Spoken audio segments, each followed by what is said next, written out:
이번에 보실 물건은 정말 저렴합니다. 수도권에 위치했는데 뭐 1,000만 원대예요. 그래서 평수도 방 2개 빌라인데 뭐 외관상은 좀 노후되고 뭐 그렇습니다만은 가격하고 위치나 이런 게 매우 괜찮은 겁니다. 무엇보다도 이제 가장 싸죠. 그래서 이제 1,000만 원짜리 뭐 집이 있을까 싶은데 경매에는 또 있다라는 거예요. 이렇게 보시면 될 것 같고 2022 타경 3279 감정가 3,200 그리고 2번 유찰이 돼서 1,500만원 된 거예요. 그렇죠? 그리고 보증금은 150 다세대 주택 빌라고요. 97년식입니다. 연식은 이게 이제 건물 보시면 요 한 호가 경매가 나온 거거든요. 근데 이제 건물 외관은 이렇게 좀 노후되고 그 다음에 주변에 이런 풀든 데 있는 거 보면은 수도권에서도 어디 외곽인가 어디 촌동네인가 그럴 수가 있는데 지도를 보면서 좀 자세하게 설명을 드릴게요. 약간의 좀 반전이 있긴 합니다. 그리고 이제 땅은 9평, 건물이 14평. 14평이면 이제 방 2개 정도, 뭐 3개 나오는 것도 있는데, 평면도를 보니까 방 2개 정도가 나옵니다. 정확한 위치는 평택이에요. 평택 같은 경우는 그 요새 핫하죠. 그리고 포승읍 박림리. 그러니까 이제 평택시에서도 읍하고 리예요. 4층 401호. 그리고 4층. 그러니까 1, 2, 3, 4층 중에서 4층이라 탑층은 사실 단점이 있죠. 그래서 저층 1층하고 2층하고도 이제 가격이 많게는 뭐 적게는 수백만 원, 크게는 수천만 원, 수억까지도 차이가 나는 게 이제 타층에 대해서 그런 빌라거든요. 그래서 그런 게 좀 단점으로 작용이 되고 내가 10월 23일 평택에서 진행이 됩니다. 자, 그렇게 되어 있고 이제 내부 외부를 좀 보도록 할게요. 좀 더 자세하게. 그래서 보시면 주차장이나 이런 어떤 전경이 좀 보여지고요. 그리고 여기에 뭐 단독주택, 뭐 어떤 이제 창고 형식으로 옛날 시골집 같은 게 있죠. 그리고 이제 전봇대 있고. 그래서 이게 보면은 아까 읍하고 리였잖아요. 그러니까 이제 시골 마을, 수도권에서도 시골 마을 정도에 위치한 빌라라고 할 수가 있는 거예요. 근데 가격대가 굉장히 싸죠. 그래서 여기에 있는 게 지금 여기에 있는 게 아마 1호일 거예요. 지금 보면은 401호죠. 그래서 1호 왼쪽 여기 기준으로 여기가 1호 그 다음에 여기가 2호인데 경매 물건 같은 경우는 여기입니다. 그래서 1층 2층 3층 4층 그래서 건물 외관상 보면은 굉장히 좀 허름해 보이죠. 그래서 90년대 97년에 지었다고 하더라도 그 관리나 이런 게 잘 돼 있으면은 사실상 그렇게 노후되거나 그래 보이진 않는데 외곽에 대해서 일단 세월의 흔적이 지나면서 외부에 이런 페인트 칠을 안 해버리니까 굉장히 좀 오래돼 보이는 거예요. 그렇죠? 그래서 이제 부동산도 건물도 마찬가지로 사람처럼 좀 관리를 해줘야지 됩니다. 그래서 이거는 이제 뒷면이에요. 뒷면. 여기가 이제 해당 경매 물건이고요. 여기가 이제 401호입니다. 그렇죠? 그래서 뒤에 보면 이게 비닐하우스 같죠? 그렇죠? 그래서 전형적인 이제 시골에 있는 어떤 빌라다라는 느낌입니다. 그리고 현관을 보면은 이게 이제 401호 현관인데 이게 그 민트 색깔이죠. 이게 옛날에 지었던 그거예요. 그리고 이제 벽면이나 이런 거는 그래도 그나마 그래도 좀 깔끔해 보이고 여기에 뭐 쓰레기가 이렇게 있네요. 그래서 아마 이런 게 딱 보자마자 관리가 좀 안 돼 있어서 내부가 어느 정도 수리가 필요하겠구나 라는 생각이 듭니다. 역시나 이제 내부를 여기가 이제 현관문이에요.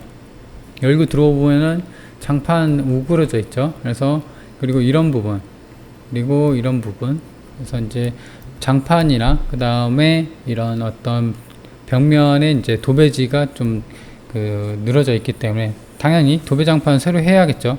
그리고 이제 문틀 방문하고 방문 같은 경우는 뭐 샀거나 그러진 않는데 전형적인 이제 민트 색깔 옛날 그거죠. 그리고 지금 여기 이런 데 보면은 그죠, 이런 데 보면은 지금 여기도 좀 떨어졌죠, 벽지가. 그리고 여기 같은 경우는 그 몰딩이 검은색이에요. 그래서 몰딩 부분은 그래도 멀쩡하다는 것을 좀 알 수가 있어요. 그리고 여기가 4층에 4층이잖아요. 그렇기 때문에 이런 옥상 방수가 깨지거나 지금 97년승인 건물이에요.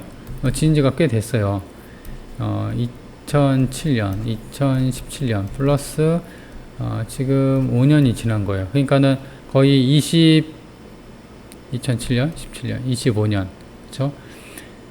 26년이 지났네요. 26년 차 건물이니까 당연히 옥상에 대한 방수가 좀 미비할 수가 있어요. 그리고 건물 외관상 아까 말한 것처럼 관리가 좀 안 돼 있기 때문에 정기적으로 청소를 하거나 그런 관리 주체도 좀 없어 보여요. 총무가 있어서 관리를 하면 좋은데.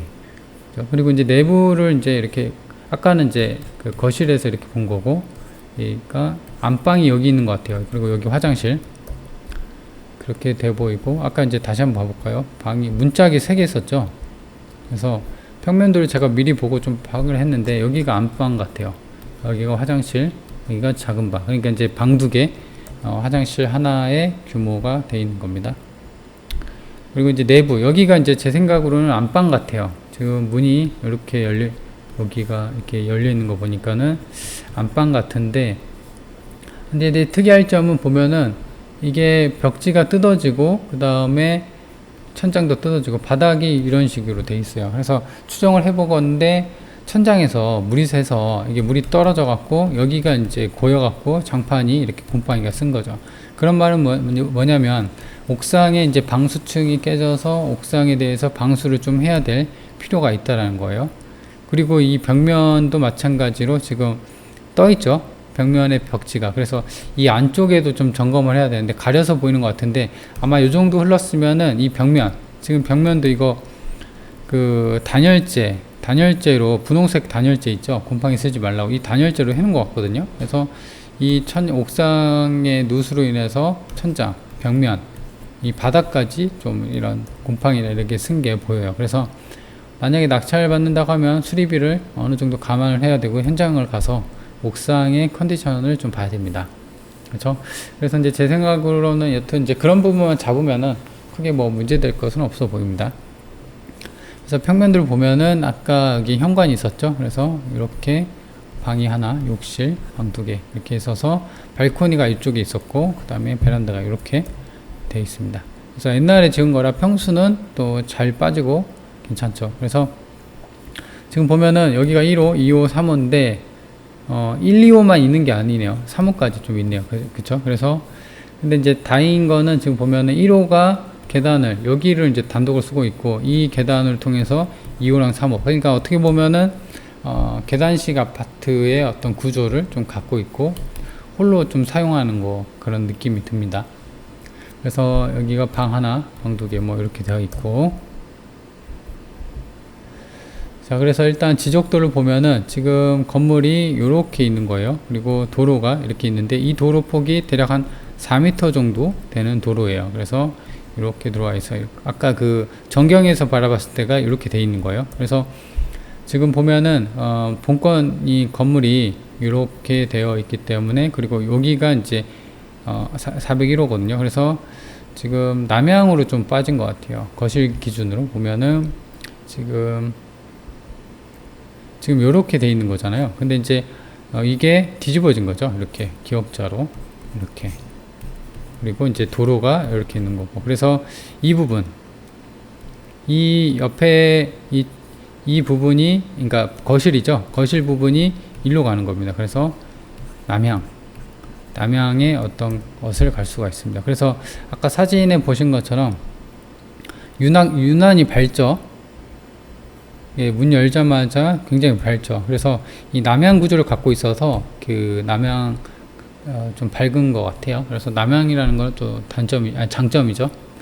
조사된 임차 내용은 없습니다. 최선 순위가 2016년 9월 30일인데 뭐 크게 신경 쓸 부분은 없을 것 같습니다. 낙찰받고 수리만 신경 쓰면 될 것 같고요.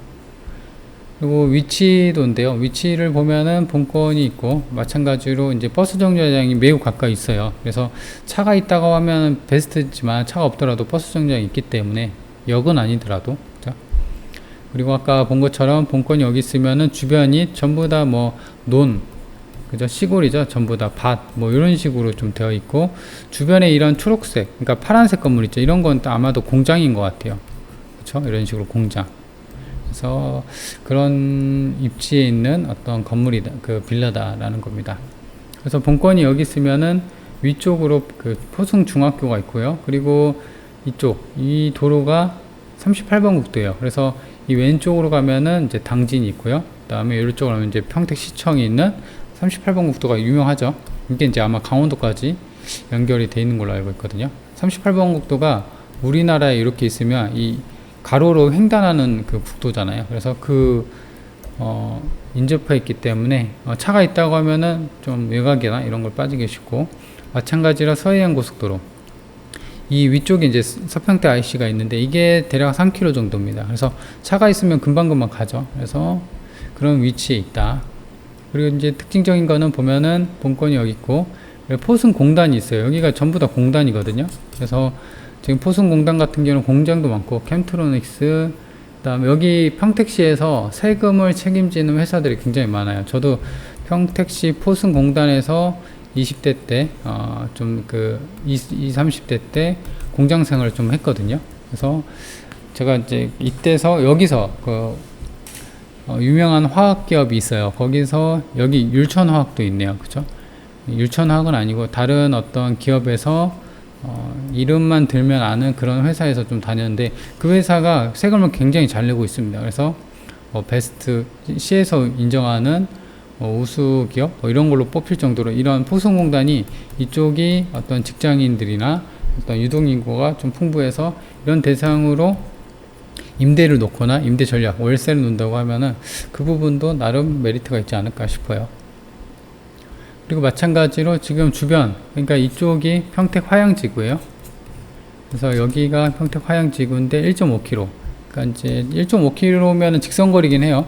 차로면은 뭐 10분 내외면 당도하죠. 그리고 2025, 아직까지는 아니지만 2025년 8월에 이제 입주 예정이라고 합니다. 그래서 이게 인프라가 이렇게 좋아지면은 아무래도 이제 주변 인프라도 점점 좋아질 수밖에 없거든요. 그래서 이제 그런 메리트가 좀 있는 그런 위치다라는 겁니다. 그리고 월세 매물을 볼 텐데요. 지금 아무래도 본건 같은 경우는 실거주, 물론 이제 어떤 싼 빌라나 월세 살 바에 그냥 말 그대로 똥값으로 빌라 사서 자기가 사서 이제 월세 내느니 대출 이자나, 이거는 1,000만원대니까 그냥 1,000만원 그냥 사갖고 그냥 자기가 직장 생활 하다가 이제 나갈 때 월세 주가 이렇게 생각을 하고 실거주 투자 목적까지 볼 수 있는데, 대부분 이런 물건 접근하는 게 이제 월세죠. 임대 수익을 좀 바라보는 겁니다. 싸니까. 본건이 있고, 그리고 여기 같은 경우는 보통 시골에 근접해 있고 어떤 주변이 논바지다 보니까 매물이 잘 없습니다. 그래서 좀 아래쪽에 있는데, 요게 이제 숫자 5라고 표기가 되어 있는데 15년 이내. 본건은 26년 차죠. 26년. 97년승이니까 9평이고 평수는 더 작아요. 본건은 14평인가 그래요. 근데 240이에요. 그죠? 그래서 평수도 작은데 다만 이제 신식이고, 본건보다는 좀 신식이고, 근데 내부 상태나 이런 걸 보면은 그냥 전형적인, 그죠? 이런 것도 TV 다이, 옵션이랑 이런 걸 맞춰놨는데, 사실상 이런 TV 다이는 비추예요. 그래서 제가 제 영상 보신 분들 아시겠지만, 이런 옵션 맞춰줄 때는 TV 같은 경우는 TV 다이가 아니라 벽걸이 형태로 해주면 돼요. 그래야지 공간을 더 많이 쓰거든요. 본건이 여기 있고, 요 정도 떨어진 공간에 이것도 마찬가지로 월세인데, 이거 같은 경우는 평수는 비슷해요. 이것도 다가구인데 투룸인데 1,085예요. 그러니까 이제 평택이 그렇게 월세 수준이 낮은 동네는 아니다 라는 것을 알 수가 있죠. 50짜리도 있고, 50짜리는 있는데 이게 30제곱미터니까 9평 정도예요. 얘도 55 이렇게 있고, 그죠? 49제곱미터니까 이게 한 15평 정도 돼. 이것도 755 라는 거예요. 그래서 이런 걸 감안한다고 하면 그래도 30은 최소 30에서 40은 맞지 않을까라는 겁니다. 왜냐면 지금 최저가가 30에 40이고 최저가가 1,000만원대 1,500이잖아요. 그래서 1,000만원이면 사실 지금 1년 월세가 360이니까 이렇게 된다고 하면은 거의 수익률이 20-30% 되는 거예요. 그래서 은행 이자보다 훨 낫다는 거를 좀 말씀을 드리고, 그리고 이거 같은 경우는 토지 별도 등기가 있어요. 토지 별도 등기. 이게 무슨 말이냐면 말 그대로 토지, 지금 빌라 같은 경우는 보통 이제 원래 부동산 같은 경우는 등기가 하나가 돼 있어서 하나로 팔고 그래야 되는데, 우리나라 특성상 토지랑 건물이 등기부가 따로 있어요. 그리고 따로 또 팔 수가 있거든요. 근데 요즘에는 안 그런데, 옛날 건물 같은 경우는 토지 따로, 건물 따로 이렇게 팔리거든요. 그래서 말 그대로 여기 토지, 여기가 이제 토지 등기부인데, 이 토지부에 별도, 그러니까 등기가 새로운 게 뭐가 하나 있다 그러니까 확인해라 라는 거예요. 그래서 토지 별도 등기가 있는데 아마 이거는 크게 신경을 안 써도 될 것 같아요. 왜냐면 지금 보면은 건물 등기부의 을구예요. 소유권 이외의 권리에 대한 상황인데 을구에 보면은 지금 정상적으로 지금 보면은 이게 97년 승인이거든요. 그래서 보면 2014년, 2016년에도 최근에 보면은 은행들이 정상적으로 근저당권자인데 이건 이제 대출 빌릴 때, 돈 빌릴 때 이런 식으로 이렇게 은행에서 근저당을 설정을 하거든요. 그래서 토지 별도 등기는 은행에서도 크게 뭐 신경 안 쓰고 대출을 해 정도니까 크게 문제는 없어 보인다.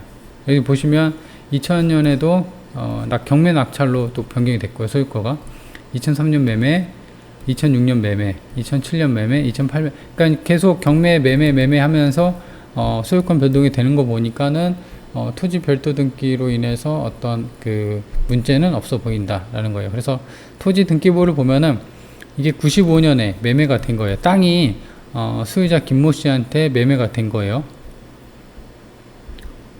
그렇게 돼 있다가 그러다가 이제 그 건물 위에 그러니까 이제 여기 땅이 있으니까 토지 소유주가 김모 씨잖아요. 김땡땡 식으로 돼 있다가 여기에 이제 어떤 건물을 지은 거죠. 그래서 이 땅 담보로 지금 보면은 근저당권자 평택이죠. 그러니까 이제 건물 지을 때 보통 땅 담보로 대출을 받고 이 대출금으로 건물을 이렇게 올리거든요. 층별로 이렇게.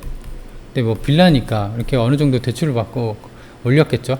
그래서 이제 각각의 지분 1호, 2호, 3호 뭐 이렇게 201호, 202호 이렇게 지분별로 이거를 설정을 해줘야 돼요. 토지 건물 등기부하고 토지 등기부에. 그러니까 1호에 대해서 건물 토지 등기부, 2호에 대해서는 토지 건물 등기부 이렇게 어떤 그 건물에 대한 지분별로 등기를 다 해줘야 되거든요. 그래서 이렇게 보면은 그런 게 이제 보면은 설정된 게 다 보입니다. 그죠? 이게 보시면 근저당 설정. 그러니까 이제 아무래도 낙찰받고 소유권이 이전이 되면서 근저당이 설정된 거를 이제 취소하고 왜냐면 이제 낙찰됐으니까 말소를 해줘야 되잖아요.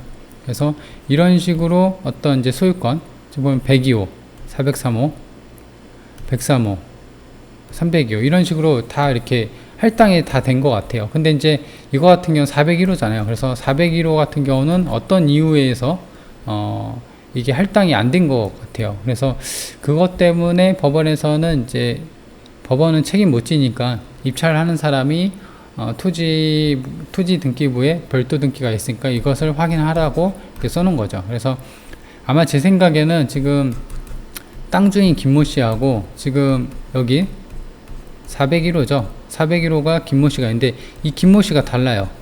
이 김모 씨는 33년생, 이 김모 씨는 77년생. 그래서 아마도 은행에서도 그렇고 지금 그 경매도 그렇고 수요자가 몇 번 바뀌었잖아요. 그래서 뭐 당연 의뢰 일반 부동산처럼 그렇게 매매가 됐단 말이죠. 그래서 그런 걸 본다고 하면은 이 두 분의 관계가 뭐 그 부자지간이거나 아니면 어떤 자식과 부모의 관계가 아닌가라는 생각이에요. 그런 관계가 성립이 되니까 은행에서 그리고 매매할 때도 그냥 그렇게 매매를 해준 거죠. 그래서 그렇게 보시면 될 것 같고 만약에 최악의 경우 지금 보면은 토지하고 건물을 감평서가 그 감정을 같이 하고 3200이라는 감정을 매겼어요. 그래서 만약에 이 토지 별도 등기에 대해서 이 토지 등기 그러니까 이제 해당 401호가 갖고 있는 땅의 지분을 못 갖고 온다 라고 하면은 지금 여튼 법원에서 3200을 감정하고 팔았잖아요. 그러면은 3200으로 해갖고 지금 이제 1000만원대인데 1500만원인가 그래서 이제 팔고 채권자한테 돈을 나눠줄 거 아니에요. 그러면은 일단은 팔았기 때문에 법원 상대로 구상권을 구상권 청구를 해야 돼요. 니들이 팔았는데 지금 토지 등기 이 건물에 대해서 땅 지분을 못 갖고 오게 되는데 당신네들이 책임지라 라고 하면서 이런 그 채권자들 있죠. 요거 토지에 대한 1900만원 내놔라 이렇게 할 수가 있는 거예요. 근데 이제 그럴 가능성은 좀 없어 보이고 그냥 낙찰 받아도 크게 무리 없이 다만 이제 서류상으로 등기 그러니까 이제 해당 건물에 대한 지분이 정리가 안 된 것 같아요. 그래서 그런 거를 이제 좀 챙겨봐야 되는데 크게 뭐 문제는 없어 보인다 라는 겁니다. 그래서 일단 이제 총평을 보면은 해당 물건은 3200만원인데 1500만원 1000만원대죠. 그래서 1500이면은 사실 친구들한테 500만원 3번이면 빌려요. 그리고 뭐 신용대출이나 마통이면 쉽게 구할 수 있는 돈입니다. 1000만원대 투룸빌라니까 뭐 2인에서 3인 식구 정도. 그리고 가장 만만한 게 직장인이죠. 여기 여기가 이제 그 공단이 있었잖아요. 그렇죠? 그래서 그런 대상으로 임대를 놔도 되고, 그리고 토지 별도등기, 요거는 이제 충분히 설명드렸고, 그 다음에 월세 수익은 30에서 40, 그러니까 1년에 360에서 480. 근데 월세 최저가는 1,500이다. 뭐 괜찮죠. 근데 이제 한 가지 단점으로는 이제 노후빌라에 대한 수리비 부담이에요. 그래서 지금 가장 큰 게 뭐냐면, 사실 뭐 투룸빌라 도배장판 해봤자 이거 얼마 안 하거든요. 100만원대면 할 거예요. 더 싸게 할 수도 있고. 근데 투룸빌라면은 100만원도 안 돼요. 한 7에서 한 80이면 되지 않을까 싶어요. 그죠? 그리고 뭐 방문은 그거 그냥 쓰면 되니까. 근데 가장 큰 거는 지금 안방인가 작은 방, 그죠? 그 천장이 막 물 떨어져 바닥이 곰팡이 쓸고 막 그랬었잖아요. 그래서 그런 부분을 잡아야 되는데, 수직으로 누수 잡는 건 뭐 간단해요. 수직으로 올라가면 돼요. 그러니까 이제 여기가 안방의 어떤 누수 부분이고, 여기가 바닥이라고 쳐볼까요? 그러면은 수직으로 올라가면 돼요, 위로. 그래서 옥상을 올라가 보면 이 어딘가에 대해서 방수층이 깨졌거나 아니면은 어떤 비가 들어왔을 때 그런 자국이 보이거든요. 그래서 그런 부분은 이제 어떤 방수 작업을 하면 돼요. 근데 이런 옥상 부분은 공용이에요. 공용. 그러니까는 지금 입주민에 대해서 n분의 1을 해야 돼요. 내가 내는 게 아니라. 그렇기 때문에 이런 부분에 대해서 하려면은 한 가지 팁을 말씀드리면, 일단은 각 세대별로 공문을 보내요. 우편함에 꽂아놔도 되고, 우리 집이 우리 집이 이런데 비가 와갖고 안방이 이렇게 돼 있고, 사진 같은 거를 좀 첨부를 하는 거죠. 그래서 이렇게 다 보내요. 그래 놓고서 유선 통화가 되면은 이렇게 해갖고 옥상 방수를 할 거다. 그래서 요거에 대해서는 이제 공용이니까 이거는 n분의 1 해야 된다 라고 얘기를 하는 거죠. 그래서 일단 공사를 하고 내 돈 들여서 하는 겁니다. 그리고 나서 이제 청구해 갖고 받는 거예요. 그래서 만약에 응하지 않거나 뭐 그러지 않는다고 부재 중이거나 아니면은 이제 받아놓고도 무시하는 형태의 어떤 그런 게 있으면은 지급 명령이나 이런 걸로 하면 돼요. 그죠? 그것도 이제 나홀로 소송으로 간단히 할 수 있는 거거든요. 그래서 전자소송 다 되니까. 그래서 이제 그런 부분이 조금 애로사항이 있고, 좌우지간에 뭐 그런 걸 떠나서 이런 것만 잡으면 됩니다. 노후빌라 수리비부담. 그리고 위치는 뭐 나름 나쁘지 않은, 그러니까 차가 없으면 지금 보면은 위치 다시 한 번만 좀 넘어가면 보면은 워낙 완전한 시내권은 아니죠. 시내권이면 이 가격이 아니겠죠. 근데 이제 리고 그 다음에 약간 이제 안쪽이기 때문에 차가 없다고 하면 사실 당연하게 불편할 수가 있어요. 근데 이제 차가 있으면은 크게 뭐 왔다 갔다 하는데 무리가 없죠. 외곽순환 고속도로나 그다음 공단, 이쪽에 공단이 있었죠. 그리고 이쪽에 아파트 들어오니까 인프라도 좋아지고, 그래서 위치가 너무 외졌다고 크게 볼 것은 또 아니다, 안 좋게 볼 것은 아니다 라는 겁니다. 자, 그러면 매우 저렴한 수도권에 위치한 1000만원대 방 2개 빌라를 살펴봤습니다.